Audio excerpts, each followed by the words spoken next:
10 reasons Jamaica won't qualify for the 2022 World Cup with the one and only Simon Preston. Simon, how are you doing today? I'm doing well, my friend. Good to finally catch up with you. It's really, really good. And let's see what we come up with. I know you'll be excited for this in particular. Yes, man. And we're not trying to be negative or anything. We also have 10 reasons why Jamaica could make their second appearance at the grand event. But we want to play a little devil's advocate and we want to touch on reasons we think they won't qualify and reasons we think they will qualify. So we are given a dose of something for the pessimists and for the optimists.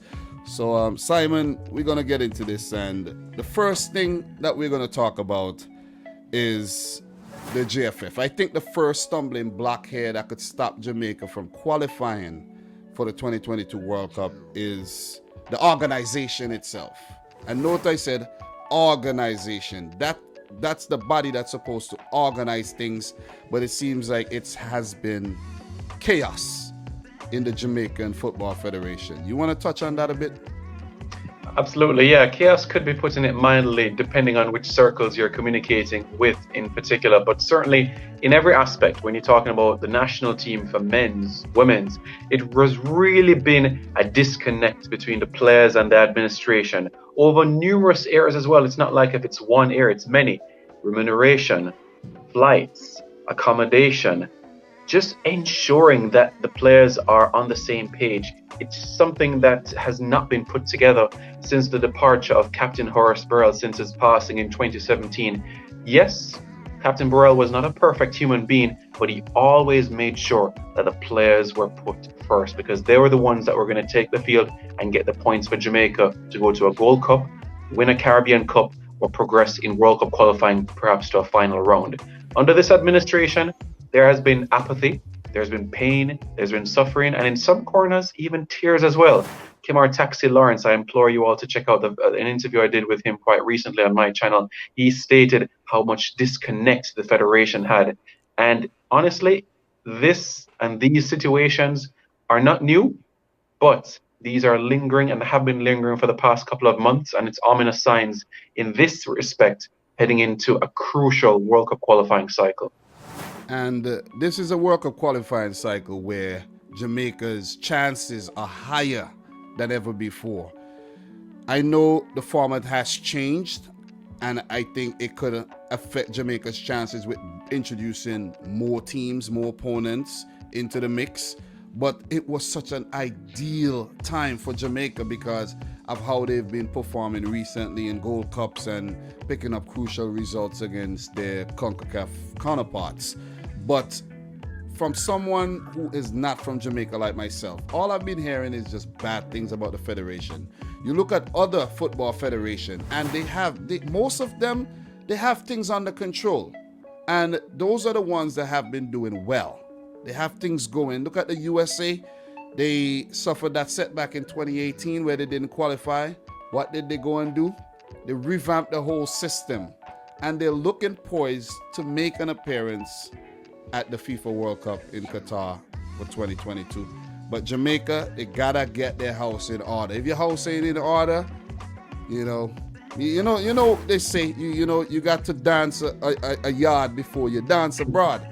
And if there's no good music playing at home, well, there ain't gonna be much dancing at all. That's right. JFF, we urge you to get your act together. So Simon, another issue that could actually affect Jamaica is team selection. I've been hearing that Coach Whitmore doesn't even pick the team and he's the coach. So you have a crop of Jamaican players, local based players, some playing in the MLS, and then you have Jamaican born players, and then you have the players that are born in England, and there's a lot of them. And many new faces has been introduced into the whole system, and it could be an issue for the World Cup qualifiers, like who gets picked if they're picking the right players. Then there's also club commitment as well, where we have this whole COVID situation still going on and players might not get released. So there's a whole selection issue going on for the Jamaican team that I think are not going to give them the best possible chance to take their best squad, basically, and give them the best possible chance to qualify. You want to elaborate a bit on that? So, since the start of 2021, when we took on the United States over in Austria, we've had the opportunity to see a pool of 68 players. Now, that's massive, especially bearing in mind we're heading into a World Cup qualifying cycle in September, which is less than 3 weeks from now.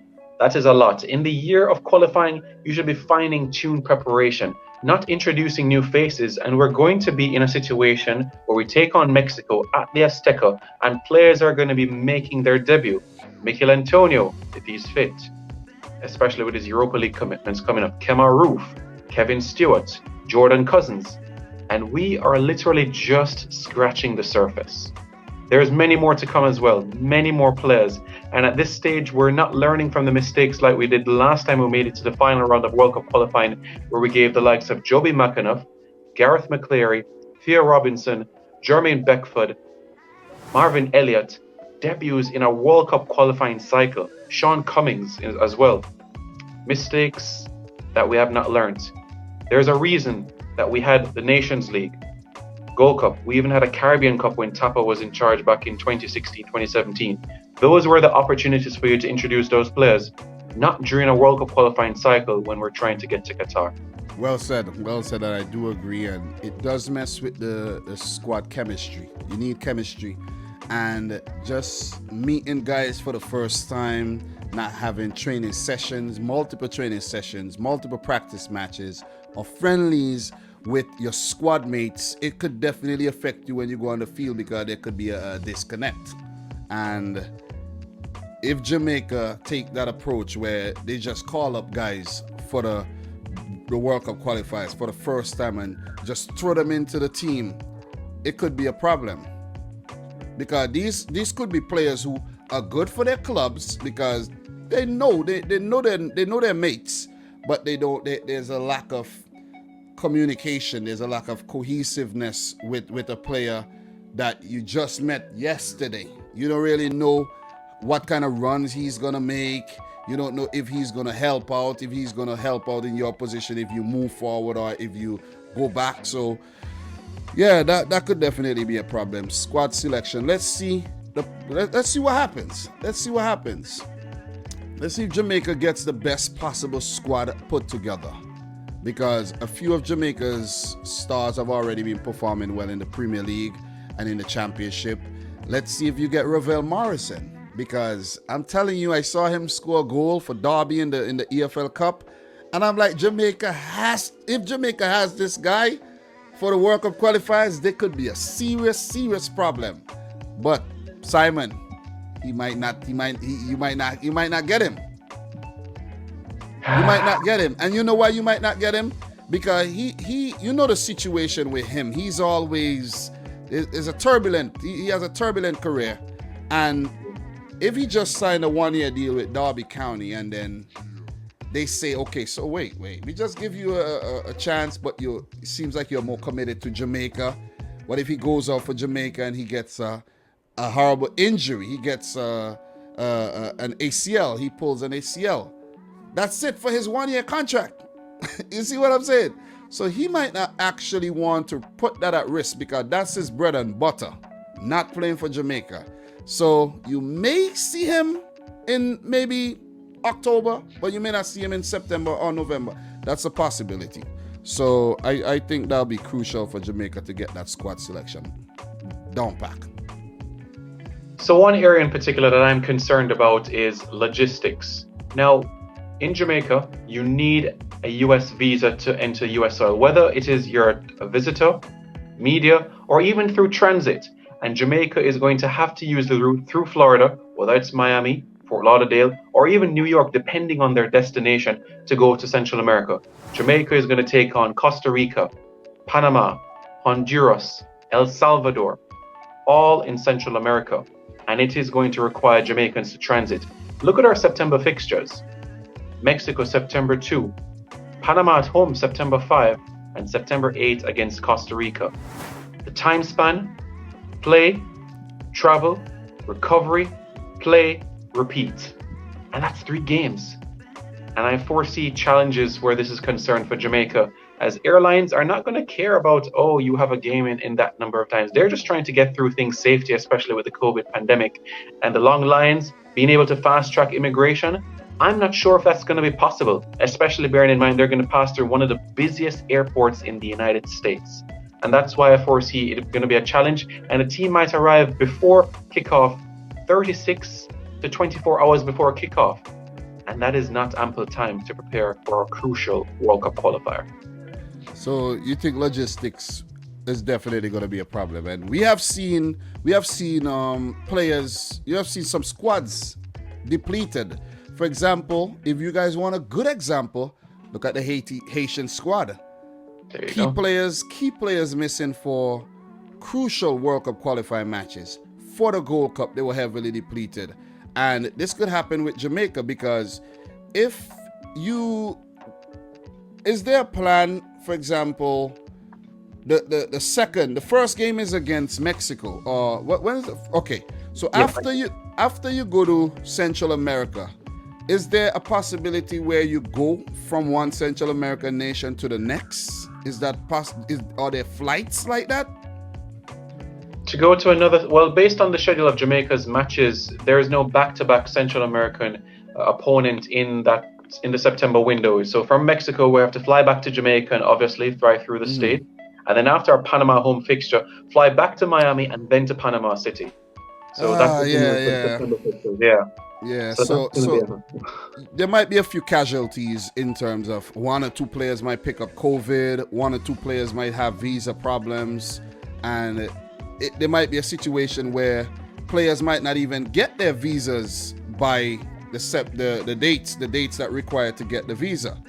So it is going to be a problem, and we have to factor in the COVID-19 and the Delta variant as well, because they're always peeking their heads into everything these days. So that could definitely be an obstacle for Jamaica and affect their chances of qualifying for the 2022 World Cup in Qatar. So great point, Simon. Great point. We shall continue. There's more. So Simon, the next point that we're going to touch on is the coach. He is like the conductor of the team, the pilot. We talk music, conductor, orchestra, he runs things. But in my opinion, I don't think Theodore Whitmore is competent enough. And this is only an opinion of mine. It might be an opinion of others. So Theodore Whitmore, if you're watching this, no disrespect, but the track record, it isn't good, because you haven't been able to take the team to the next level, to improve players, to unlock certain abilities, to take players to their full potential. I have not seen that in the Jamaican national team. And I don't want to hear nothing about semi-final and you got to the final and you came second, because no one remembers that. Simon, anything you want to add on in terms of any thoughts? You do not have to agree with me, but in terms of the record, people say he has one of the best records, but what does he have to show for it? So 53 wins, 20 draws, 40 losses, and a win percentage of 47. Is that something to commend? Maybe, but you have to look at the grand scheme of things. Are we going to really celebrate 4 Caribbean Cup titles? No. How far did it really carry us in the grand scheme of things? Not far at all. We applaud the feather in the cap. And what I will say is that the players do like his motivational ability as a coach. They like his approach in that aspect. But the tactical element is still an area of concern. It's like you don't know where the team is going to go. You're still not sure about the identity, the ambition, the philosophy. At least under Winfred Schaefer, you're definitely going to get a 4-4-2 or a 4-2-3-1. You had an idea what was to come. You knew what was coming under Renis Moyes. You knew what was coming under John Barnes. On the top, it's still a head-scratching sort of moment. What can you expect? There are quality players, and these players can make a difference. But there's still elements of Coach Whitmore for him to learn. 49 is still young in a coaching sense. but he is yet to show that tactical nous. He has gotten results, but some of them, you could say, have been fortunate. So to just make a long story short, Theodore Whitmore, tactically inept. And you need tactics because remember this, guys. This is chess, not checkers. So Jamaica's counterparts in the octagonal may be a bit too difficult for the Jamaican national team right now to pick up wins against. And I'm talking about from recent form, from recent history, or even going back into the head-to-head of and I know you're going to touch on something right now. I just think the format change has affected Jamaica where, according to FIFA ranking, Jamaica would have been part of the Hex. But with the format change because of COVID-19, they were forced to make it an 8, an ocho, an octagonal, introducing 3 more teams because they've already had 5 set in stone, and the 6th team would have had to, it would have been a process where the 6th team would have had to qualify, I think. I can't remember the format, but making it 8 rather than 6, it's a bit more difficult, and it's not like you're bringing in teams that are very inferior to Jamaica. These are teams that has been playing well. Canada, Panama to a lesser extent, and El Salvador, highly impressive at the Gold Cup and very improved under Hugo Perez. So I think it's gonna be very, very challenging for Jamaica to just blow every team away and qualify for the World Cup. Because remember, for CONCACAF, 1st, 2nd, and 3rd qualifies directly, and 4th gets a place into the Intercontinental Playoff to play a team maybe from AFC. You might meet an Australia, an Iran. Who knows who you're going to meet? So I think it's going to be very difficult for Jamaica to get one of those top 3 spots when you have the USA. You have Mexico, you have Canada playing really well, and Jamaica has to travel to those places. Simon, take it away. The key to success in the campaign has always been about maximizing your points at home, but you need to go on the road and get your results as well. And what is concerning is that there's a quartet of Central American teams that are in the qualifiers: Costa Rica, El Salvador, Honduras, and Panama. Jamaica has only ever won 2 games on Central American soil in World Cup qualifying. That's against El Salvador in 2004 and against Nicaragua in 2015. Arguably against one of the worst teams in Central America in Nicaragua, and against an El Salvadorian team in 2004 that was experiencing a period of transition. Football at that point was at a low point in that country, and Marlon King really showed them exactly why. Panama, the best way of gone to and is get a draw, and Coach Whitmore had to rescue us when he was a player, so that was donkey years ago. In Costa Rica, when we've been on Costa Rican soil, we've always lost in World Cup qualifying. Honduras has always been a tricky place for us. Tegucigalpa, San Pedro Sula, always a hostile environment. They beat drums at our hotel doors all night. And I think even though during it's crazy. They keep us up till midnight, 1 a.m., 2 a.m. They throw all kinds of stuff when the team comes out of the dugout and go on to warm up on the field. That is going to be my major concern. 21 points is what I've put down that will get you towards Qatar. 21 points is 7 wins. I don't think we'll win all of our home games, so that is why we're going to need something on the road. We can't just go on the road and just give everybody the points. The record, not in our favor. 21 points would be very difficult to pick up, man. And that's, you have 8 teams, so you play round robin, double round robin. So you play each of the 7 teams twice. That's a lot of games, and there's gonna be a lot of traveling. There's gonna be a big pool of players involved, and these are players, as we mentioned, that has not played again with each other quite a lot, who has never faced these type of opponents ever in their lives. And we see how physical the football is in CONCACAF. These teams do not play, especially at home. It's very difficult to travel to these places. We could even talk about Canada. Canada looks good, but are they going to travel well to Central America? You see? So it is a concern. It is a cause for concern. And I think Jamaica, we're gonna touch on reasons why they could, but the reasons why they won't are basically outweigh the reasons why they will. And we're gonna play devil's advocate, but it's Simon, I know you love your national team. It's gonna be a tough one. It is gonna be a tough one. That's the point I'm trying to make right now. All right, Simon, another issue for the Jamaica national team could be player commitment. There's a lot of English-based players born in England, and there's also players who born in Jamaica that's English-based.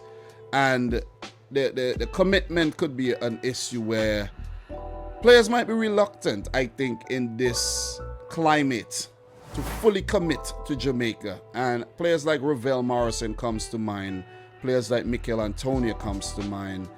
I would love to believe Leon Bailey would be available, but he is a new Aston Villa player. What if he goes to play for Jamaica, he picks up an injury, and he falls down the pecking order? You have the defender for Brentford, Ethan Pinnock. And, we saw Michael Hector lost his place in the Fulham team last season, and that could have affected him. And it's like, I think the player commitment, it's a tricky one, because remember, players make their money playing for their clubs, and if clubs decide not to release players for international commitments, Jamaica could be reeling and just basically calling up this local player. And I know Jamaica did not have local football in all of 2020, so players are rusty. And I'm pretty sure players have put on weight, and it has just been, the COVID-19 have just affected things at a grand scale. So what are your thoughts on player commitment for Jamaica and fulfilling these World Cup qualifying fixtures? You made mention of Mikel Antonio, Ethan Pinnock, Leon Bailey. I would even throw in Kemar Roof into the wings as well at Rangers, as Stephen Gerrard has said that he wants to go and defend the title in Scotland as well. So he could be another player as well that could be missing, and we could not see an individual that could be making his debut for Jamaica, or an individual that we've been missing, especially at the Gold Cup, a clinical finisher, and having to rely on quote-unquote squad players to get the results for Jamaica. So it is a massive concern, even though the JFF is going to be pulling out the FIFA rulebook and say, hey, it's a FIFA date. The clubs, at the end of the day, they are the person that are in charge of the play, and say, hey, we're not going to let your player go. So that is the reality of the situation where this is concerned, and I fully expect this to be a massive challenge, especially bearing in mind where these clubs might be. Are they competing for places in Europe? Are they competing for the title where they are? Are they trying to survive relegation? It's going to be really, really compelling. Remember, for the recently concluded Olympic football, Salah was supposed to play for Egypt. What happened? Liverpool said, no, we're not letting go our player, because he's a key player. And we could see this happen. I hope it doesn't happen, because as a fellow person from the Caribbean, I'm from St. Vincent and the Grenadines. We're not in World Cup qualifiers, so, but I would love to see, a team from the Caribbean make it back to the World Cup, because recently all we've got Jamaica 1998, and we got Trinidad and Tobago in 2006, and you got to go back to 1974 when Haiti qualified, and Cuba back in the 1930s, and I think that's about it. That's it. That is not good enough. That is not good enough. Jamaica, get your act together and get your ass to the World Cup, man. Seriously. So an area of concern for me is fans at the National Stadium. The National Stadium has been a fortress for Jamaica. From 1995 to 2001, Jamaica went 49 games unbeaten at the office. That also culminated with Jamaica qualifying for the 1998 World Cup. The support, the electric atmosphere, everything added towards that campaign. And it's one of the main reasons why Jamaica hasn't lost many games at the office, the National Stadium. But this World Cup qualifying campaign is going to present a different sort of challenge. 7 home games, yes, but if you're a spectator and you want to watch the Reggae Boys, you need to be vaccinated if you want to enter those stands. And the situation in Jamaica is only 5% of the population are vaccinated. And of that 5%, you're talking the majority being over the age of 50. Are all of them football fans? Not really. Some of them are into cricket and track and field. Are all of them football fans? No. So it's going to be a real challenge. And I've been in a national stadium where I've been surrounded by Costa Rican fans swarming me in my home stadium, and they're singing songs louder than me and my fellow Jamaicans. It's not a pleasant atmosphere to be in, and it could be really something that could affect the campaign. That is big because I'm a Premier League guy, and we saw Sheffield United get relegated last season after being so impressive in their first season back in the Premier League for a while. And they were really affected by the lack of home support. A very intimate stadium, but no fans to cheer the players on. So the players are going through the motion, their heads are dropping whenever they concede a goal. There's no motivation when late in a match you need to get one goal to get a point, or even to just push on towards a win. So this is a cause for concern. And it has been a problem in the Caribbean where people are reluctant to get the vaccine. I personally, Simon, I have the vaccine. I was a bit reluctant, but I think the good outweigh the bad. And I've been good since I got the vaccine, and it's provided me with more peace of mind. I'm not out here telling people what to do, but when people go to the doctor, the clinic, they have a yellow immunization card, or maybe pink. Whenever they tell you, hey, you're missing a chicken pox or whatever vaccine or rubella or whatever, they take it without any excuses whatsoever. They don't even know if it's the proper vaccine they're getting, but something that's ravaging the population, the world population. There's so much conspiracies around it, and whatever. And people are reluctant to take the vaccine, but I don't get it. I really don't get it. And I think it's because we're in this information age, this social media age, where propaganda and conspiracy is spreading like wildfire, and it's affecting the thinking of the people. But people are always going to do what they want to do, and ultimately it's definitely going to affect the Jamaica national team having a half empty stadium or quarter capacity, and nobody there to cheer on the players, because we know the football is much better with the fans. And if you have your people, you know how good it feels to have your family cheering, your girlfriend, your wife. You want to go out there and perform. You want to go out there and ball. You see what I mean? But if that's not there, it's I know the Central American nations are going to have their fans. We see what's going on in America. The stands are going to be packed to the rafters. We see what's Mexico, you know it's going to be packed. So I think Jamaica would be at a disadvantage there. So that's a great point to note. So another area that I've worked in my brain for some time is the lack of support staff members. This is separate from the players that will take the field. These are the backroom staff that play an integral role in preparing the players for match day. So Jamaica has been, and the media, fans, when they go online and they see pictures, they say, hold on, there's so much JFF delegation traveling on this trip. Where's the second team doctor? Where's the second physiotherapist? Where's the second massage therapist? We have a traveling delegation of 23 players, and you have one massage therapist, one team manager, one equipment manager for excess of 20 odd players? That is not enough. That is by no means enough, bearing in mind that you need to get things done in a quick and efficient manner. Many hands make light work. And without that, it could make a massive difference in moving this campaign forward. Why is that the situation, Simon? Why Jamaica hasn't realized they need more support staff? Why do you think this is a situation? I'm sure if you sat down and had a chat with Mike Ricketts or Dalton Wynn, they'll say, yes, that's right, we're working on it. but it goes through one ear and comes through the other.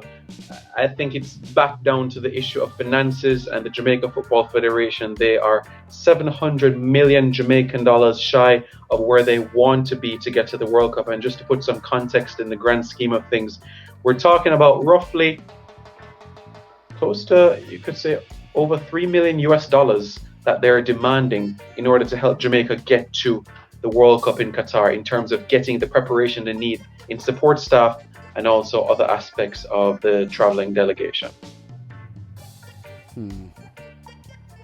Money. So money is an issue, but don't Yes, the sir. football federations get money from FIFA?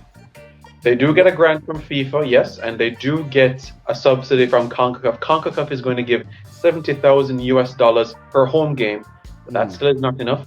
FIFA also gives funding as well, but FIFA, they tell you how to spend it. Grassroots, the women's game, and also your national league. They tell you how to spend your money. Just like the IMF, they're going to tell you, okay, we're going to give you this, but you're going to have to pay it back on this day, or you're going to have to use it for that. So there are catches to all of this. The women's game, grassroots, and your national league. They tell you how to spend it. But do you think there could also be a hole in the pocket somewhere? Do you think the money could be going where it's not supposed to be going as well, and not directly into the football? That could be a possibility. Mismanagement of funds could be a possibility. I'm not making any accusations here. I'm just putting it out there. Basically, I'm just putting it out there. But yeah, you have a big squad of players. You have 3 matches in an international window. One massage therapist is not enough. You need at least, let's say, 3. You need at least 2 equipment guys. It's a lonely job being an equipment man. It's very lonely. In terms of the coaching staff, you only have Theodore Whitmore and his assistant. Is there any, let's say, any extra, let's say, you know, these clubs have I know it might not be feasible to have a coach, a throw-in coach, but you need more to get the best out of your players. You need more. And I'm pretty sure the other teams have a better support staff than Jamaica. And these are things that could ultimately prove to be the difference between qualifying for Qatar and not qualifying for Qatar. Jamaica, I did a tier list on my channel where I did a kind of an airport, a traveling concept. You may have seen it. Jamaica, it seems like you might miss the flight, man. You might miss the flight. You got potential. There's potential, but you might just miss the flight. And missing the flight means that you have a ticket. There's a potential ticket, but if you do not get to that airport, if you do not move every obstacle out of your way, you could miss that flight. I think we're on standby. You could miss that. You think you on standby? I did put you on standby, you know. Yeah, I did put you on standby. I did give Jamaica a lot of respect in that video. I did put you on standby. Let's see if you're gonna get on that plane, or is the plane gonna be full? Let's see. Simon, I think for the Jamaica national team, squad depth could be a big problem. And when I say squad depth, I mean in certain departments of the squad. The goalkeeping, for me, I know you're going to share a few departments, but for me, I think the goalkeeping department is the most crucial when it comes to Jamaica, because we know what happens when Andre Blake, one of the best goalkeepers in the CONCACAF region, whenever he does not play for Jamaica, Jamaica looks like a very mediocre national team. But whenever Andre Blake is in the team, the level goes up. It's very hard to breach Andre Blake. Very difficult. That's why he's been the goalkeeper for Philadelphia Union for such a long time. And he's highly respected. I saw Jadine White in the goal. Not to point you out, Jadine, but you ain't look ready yet. At the Gold Cup final when Andre Blake got injured. Unfortunately got injured. I think if Blake was fit throughout the whole game against the USA back in 2017, Jamaica wins the Gold Cup without a doubt. But Andre Blake got injured, and that was it. What other areas do you think Jamaica needs to strengthen in terms of their squad depth?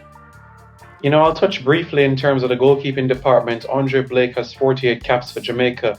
And based on the other goalkeeping talents in our pool, there's only one other goalkeeper that has more than 10 caps. All of them are in single digits. Dylan Barnes, 1 cap. Dennis Taylor, 2 caps. Jadine White, 3 caps. Akeem Chambers, 2 caps. Amal Knight, 9 caps. Kemar Foster, none. Shaven Sean Paul, 2. Dwayne Miller, who replaced Andre Blake in that Gold Cup final you made mention. He has 36 caps. He's a veteran. I absolutely love him. But those knee injuries has been plaguing him since his move to Sweden. And they have been a serious impact. If that knee was better, I'm absolutely much more certain with him as an understudy towards Andre Blake. But it is a concern. If Andre Blake gets an injury, there will be concerns and doubts as to who will be that adequate number 2. It's hard for me to tell right now who would be that man to step up. I don't know if it's going to be Dylan Barnes. Is it going to be Amal Knight? That is still the mystery for me. Yes, of course, Dylan Barnes got a game at the Gold Cup, but if you were to ask me who is Jamaica's number 2, I couldn't tell you that answer because of the ones that haven't hold their hand up and said, yes, I'm ready to challenge for Andre Blake. In terms of the other areas for me, the fullbacks. Everybody knows Taxi is running the show on the left and Alvas Powell at right in terms of right back. But what about behind them? Where is the depth? Yes, we've added Wes Harding to the player pool at right back for Alvas Powell. But what about Taxi on the left?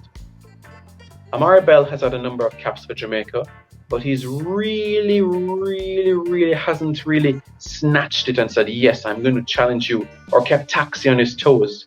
For me, it's still going to be Taxi that's going to be starting every game in the World Cup qualifiers.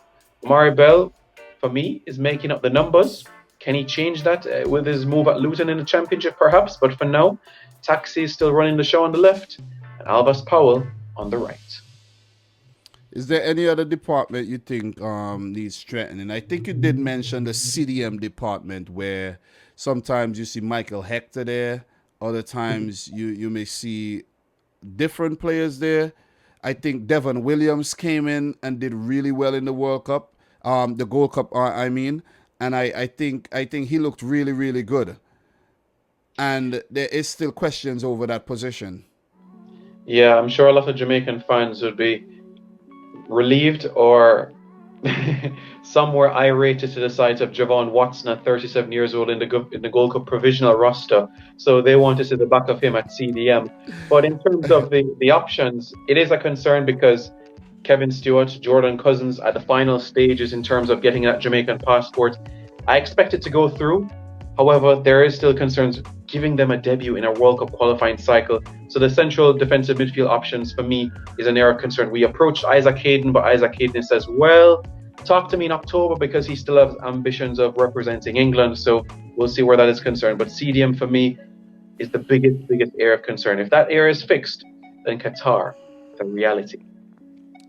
Just want to send a message out to Isaac Hayden. You're not making the cut for England. Just forget about it. He's not good enough. He's not good enough. Sometimes I wonder why he's even making the 11 for Newcastle. Seriously. So don't want to be too negative, Isaac, but you ain't that. You ain't the man. I think for Jamaica, you could help Jamaica more than you could help England, because even if you end up getting a cap for England, how are you going to keep Declan Rice? How are you going to keep Calvin Phillips out of that team? Jordan Henderson. It's going to be very, very difficult. So, you see what I mean? It's good to dream, but sometimes you got to keep those dreams realistic. Simon, the last point, number 10, to end off this video, which has been a great discussion with you. You're very, very knowledgeable, you're very passionate about your team, but Jamaica failed at the 2021 Gold Cup when the USA sent a C team, Mexico sent a B team, Costa Rica, Honduras transitioning, Canada, they were not at full pelt. Many teams were going through a transitional period, a rebuilding period. Jamaica, I think, were at their strongest. I think they had everybody, they had all their weapons, but they failed. They failed. And this, I thought Jamaica would have really done better. They failed. Jamaica got knocked out in the what? Was it? Quarterfinals. Quarterfinals.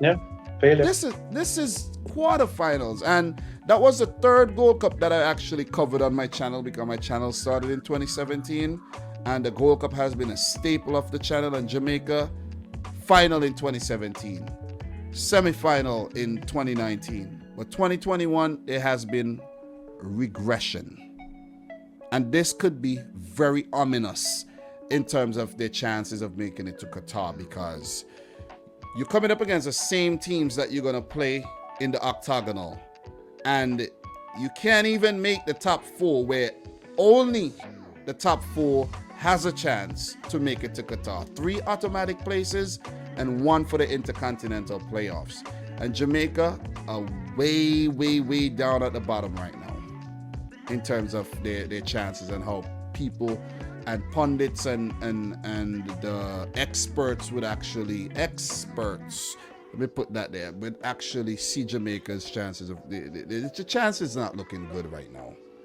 I don't mean to be too negative. We will get to the positives.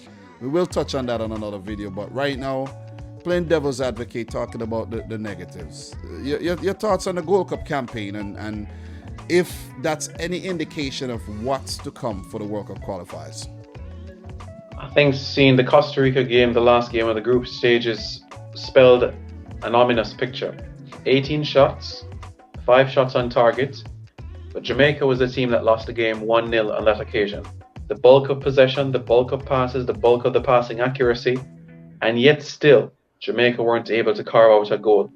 Yes, you can say they're a bit unfortunate to hit the post and so on and so forth, but still, the issue we had in 2001 is the same issue we have in 2021.